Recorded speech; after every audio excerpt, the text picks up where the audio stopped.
It's summer in Stockholm, and the streets are lined with burning cars. It's the early hours of a foggy morning back in 2010, and a small army of police and firefighters are rushing to the scene of a spontaneous mass arson. Someone, for some reason, has set a bunch of cars on fire.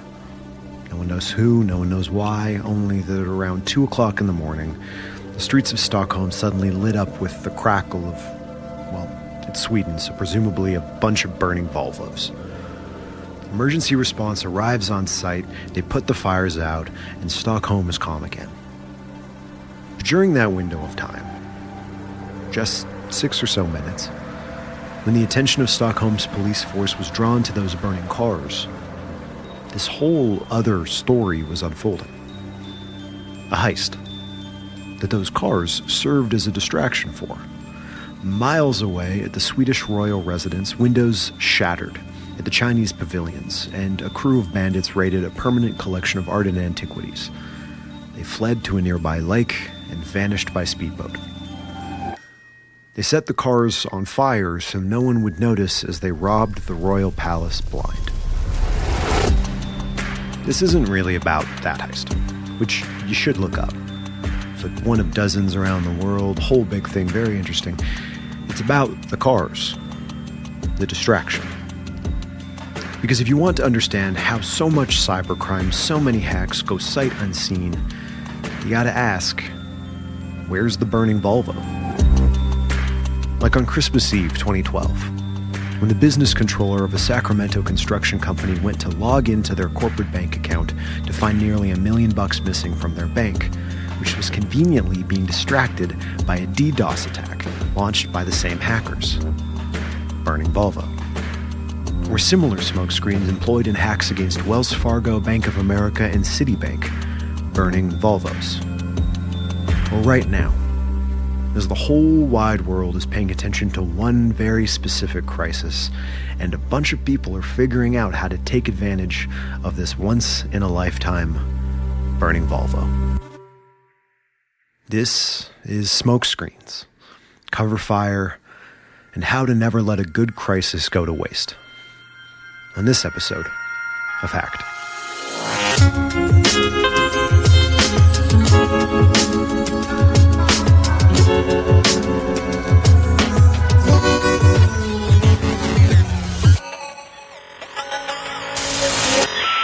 CBS News got exclusive access to this global operations center where the Secret Service is tracking the spike in coronavirus cybercrime. Anytime there's a heightened element of fear, such as with the coronavirus, criminals are going to exploit that. Threat actors are going to take advantage of this situation and milk it for all that it's worth. With more Americans working from home in the weeks ahead, the Secret Service says the risk will only increase because a personal computer does not have the same security features as a company network.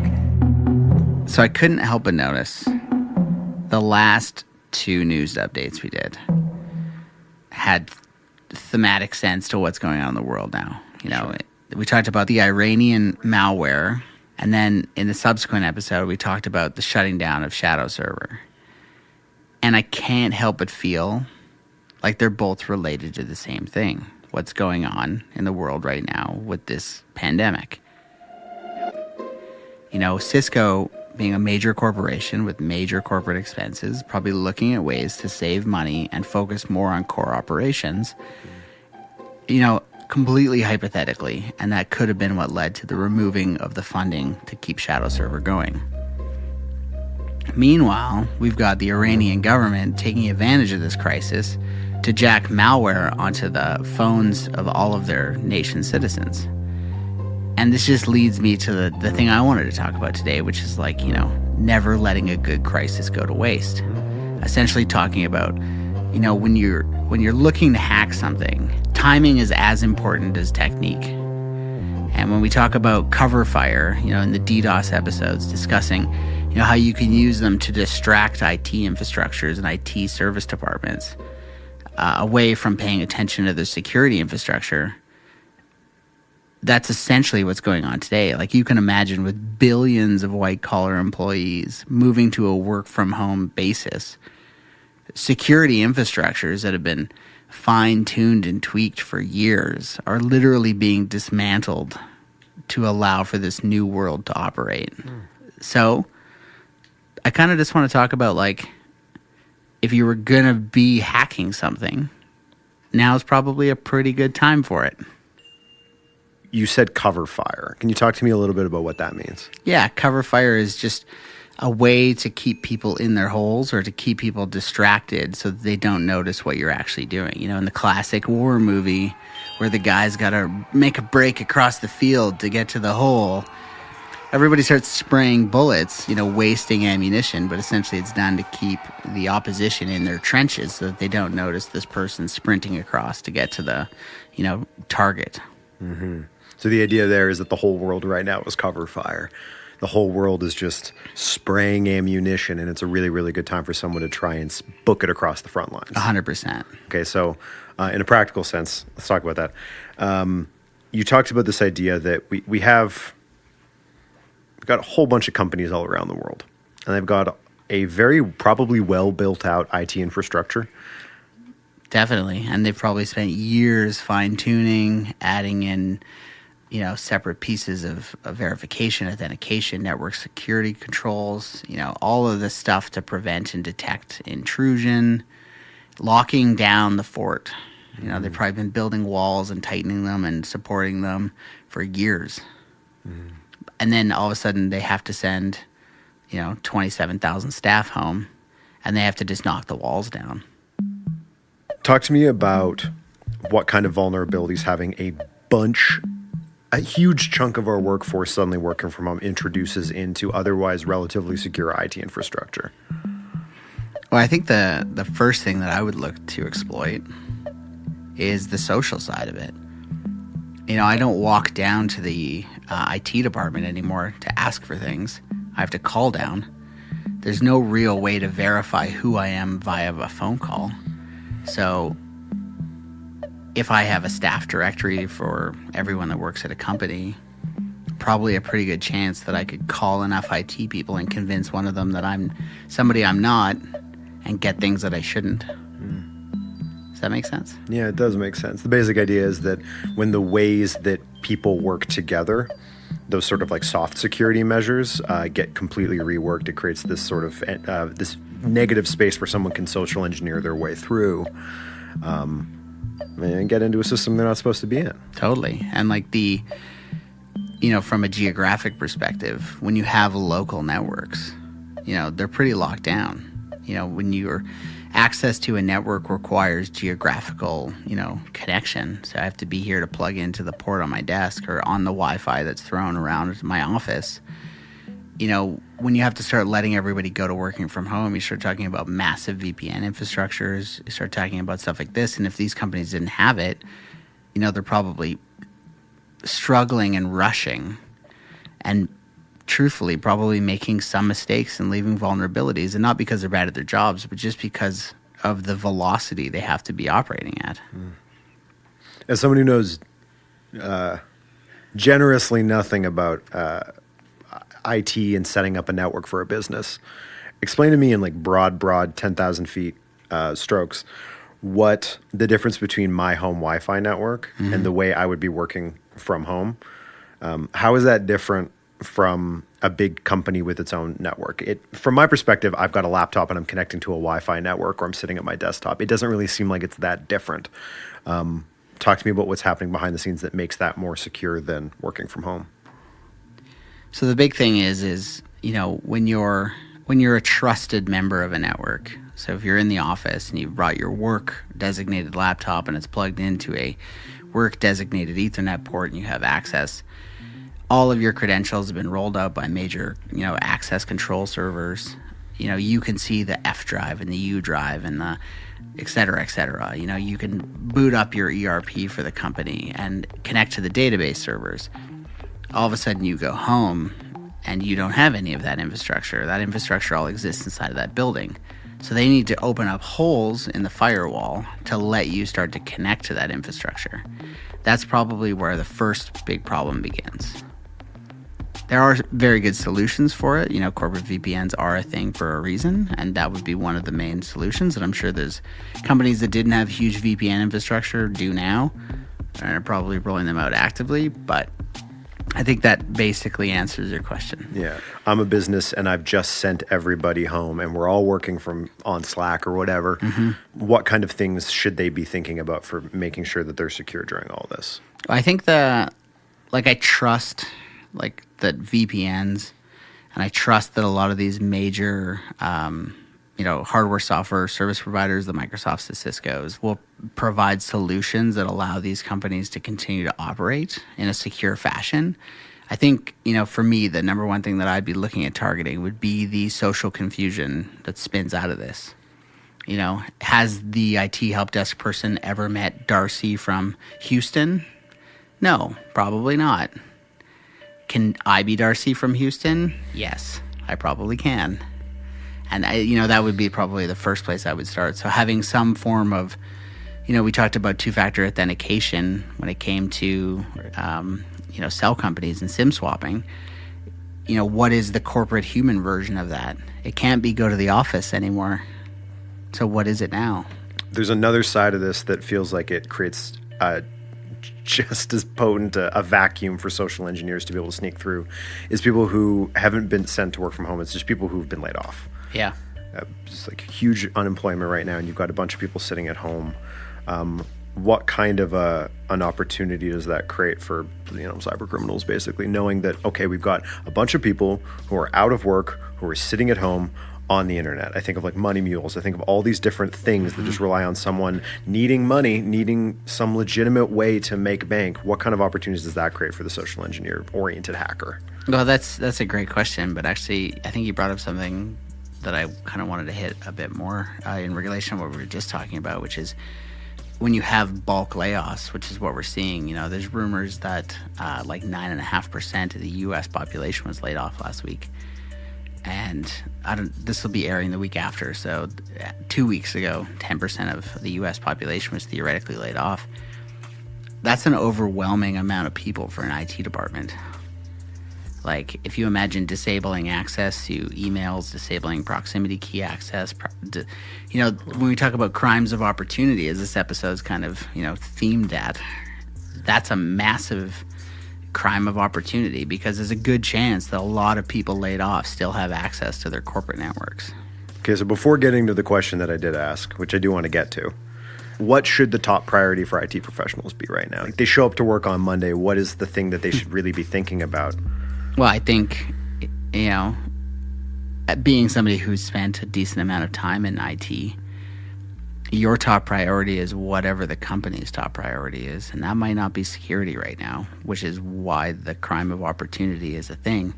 Because the company is being put into this insane amount of pressure to continue to operate, to continue to deliver, to continue to sustain, given what's going on. So really, your focus is on facilitating operations, not security. So I think if I'm an IT person getting to work on Monday, assuming I'm still going to work, figuring out and making sure that as many of the people that I work with can continue to work is probably my top priority. And security will be the B, C, D, E, or F on that list. Hence the cover fire. There's such chaos going that the cover fire is for free right now. Sure. So if you were slowly kind of infiltrating a network or doing something or setting up some hack, now's a great time to do it. Mm-hmm. I want to talk a little bit about how, and this is true in terms of the current situation we find ourselves in, but I think it's true all of the time, is that when people are desperate for information about something, that seems like a really good opportunity to, that's a situation you can take advantage of, right? Yeah, well, I think, that goes back to survival. We're all kind of loosely transitioning into this odd form of survival.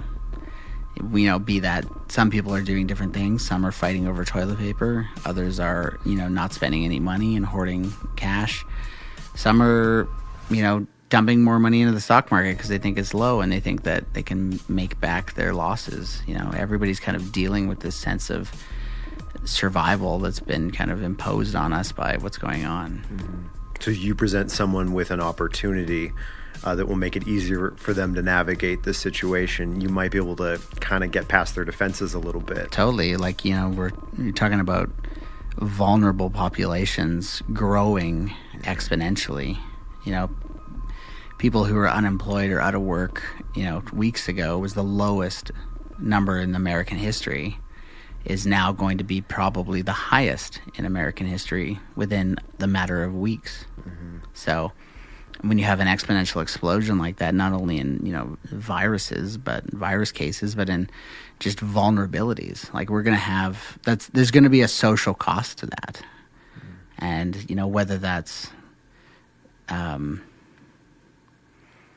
whether that's exploitation or whether it's, just bad things going on in society, people are just mostly going to be going into survival mode. Some people who, sociopaths, will see opportunity in this and will be taking advantage of it for, their own reasons, hacks, etc.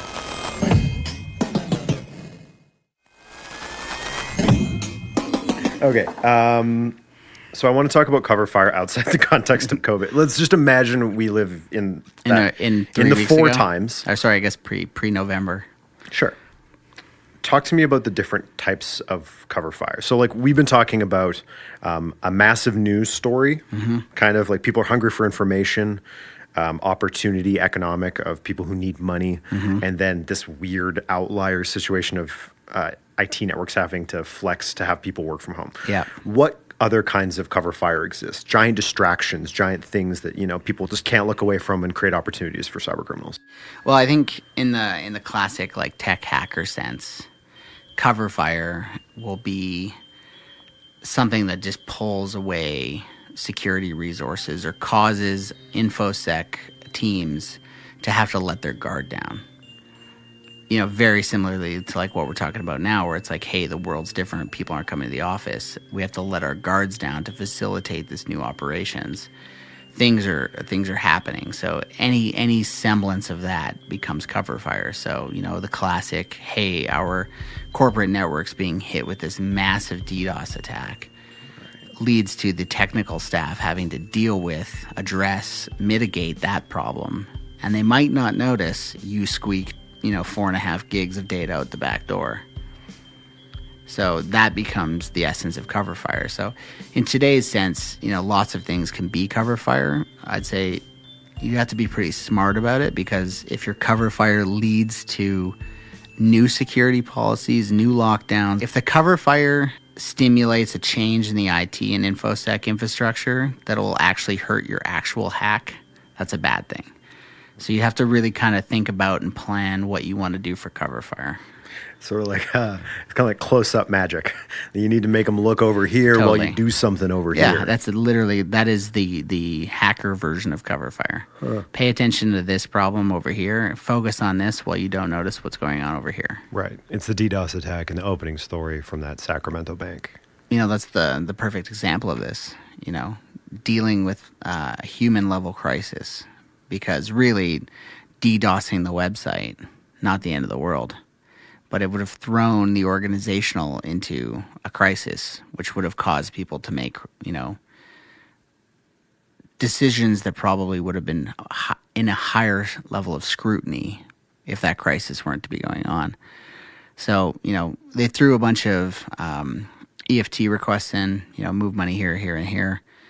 Upon scrutiny, calling the client probably would have been a part of that scrutiny to verify that they were, real transactions. None of that was done because they were dealing with this other crisis. It's perfect cover fire, create chaos, and then in that chaos, leverage people's reduced ability to make sound decisions. As a hypothetical, say I want to hack a software company. Take me through that. What kind of cover fire would I be looking at to do something like that? Sure. So let's think, a couple of years ago, I think I mentioned this in one of the first episodes of Hacked, the first season, quote unquote season, is somebody had hacked into a software company and gotten actually control and was embedded in their development infrastructure. So they were actually playing and tweaking with the source code that would then become the production releases of the software. So, like, let's think of a great beneficial use case for that. Let's assume we had a backdoor into password managers. Tie in another episode of Old Hacked. So, say we want to hack into one of the password manufacturer's software code and add our own backdoor. So, what would distract everybody inside of the password manager's company, not just the IT staff, but the development staff too, to not be as secure? Say we had spent months researching the password manager that we were looking to get access to. Say we tested their network. We had found some vulnerabilities and we kind of knew when we could punch through. Maybe we release, a hack for their password manager or a security bug to the market, and we showcase it, DEF CON, throw a paper up, put it in the dark web, wherever, causes the entire company to go into hysteria because they don't want, they make something that's sold on the grounds of security. And if we can come out and say, hey, it's not that secure, the development teams are going to be hot patching it like crazy. The PR, corporate, and overhead people will be dealing with the social crisis of it, marketing aspect of it. And the tech people will probably just be looking to, support in any way possible. So that's good cover fire. A social crisis that's kind of spinning the corporation into survival mode, quote unquote, as well as sending the developers, into a frenzy to patch and fix this problem. They're probably not going to be looking at their commits, their Git commits, or whatever they're using for versioning control. They're not going to be paying as close attention to it. So that would be a perfect time to slide in and kind of set yourself up in their development world. So the idea is you find, you're trying to hack someone, you find the vulnerability that you like. You think this is the way into their system that they're never going to notice. Mm-hmm. What you then have to do is, as you're developing that vulnerability, go find another vulnerability over here, work on that in earnest, and then show yourself in some way, shape, or form, either by leaking it to other cyber criminals, either by publishing something, so that everyone snaps their focus over to that like a spotlight, and you've got this other road in. Yeah. Well, imagine the YouTube video you referenced in one of the news updates, the Wi-Fi, the crack thing. Imagine what happens to that chip maker the second they see a video like that. That becomes an internal crisis, which becomes beautiful cover fire if you wanted to do anything else. So I would be looking to do something like that. And the beauty is I remember the last time this happened, I think it was a firewall manufacturer where somebody had gotten in and had access to their development stack. They didn't find them for years.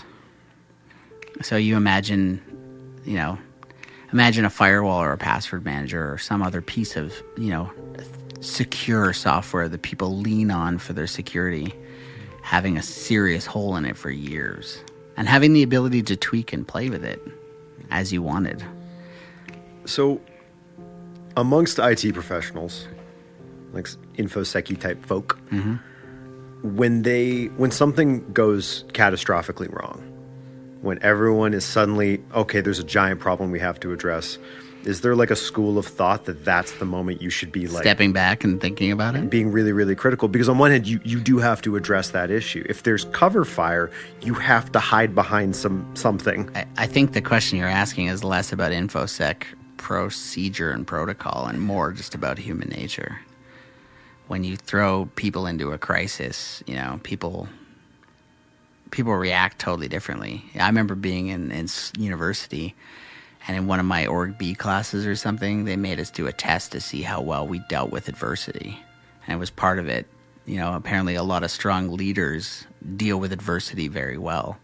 So there was this very calculated test that we took to see when put into stressful situations, how you reacted. And, I think that's probably more of just the human model. You're hacking the human model. Cover fire is hacking the human model. How do you keep up your defenses when someone's just blown a hole through them? Well, I think that the hole that they blew in our defenses is by just reducing our ability to make good decisions. And so it's once you've impaired that in somebody, you don't really need to do much else. So, I think that's a big part of the cover fire thing, is just impairing people against making their best decisions. So, I think we're seeing that today, and I think we'll see that going forward. And I think, that's just a part of reality. Humans are, as I've said before, often one of the most vulnerable parts of a chain. There's only so much securing you can do that a human can't undo very quickly.